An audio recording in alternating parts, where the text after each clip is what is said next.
Olá, eu sou a Vivi De Gaspari e eu quero apresentar para você a mini mochila dupla Sofia. Olha só que gracinha a mini mochila dupla Sofia.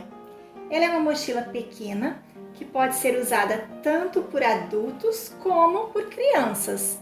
Possui a alça regulável, um bolso espaçoso aqui na parte da frente que pega todo o tamanho dessa frente da mochila. E ela é dupla porque tem duas partes separadas, elas não se comunicam na parte de dentro. Aqui por dentro ela tem um bolsinho duplo suspenso, que cabe cartão, documento, dinheiro e um bolsinho menor com zíper.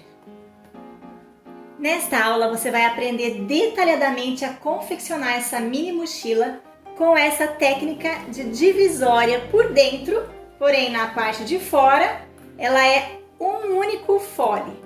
Aqui vamos utilizar técnicas de costura embutida e também acabamento com viés. Você vai aprender também a costurar o vivo e todas as demais técnicas sem complicações.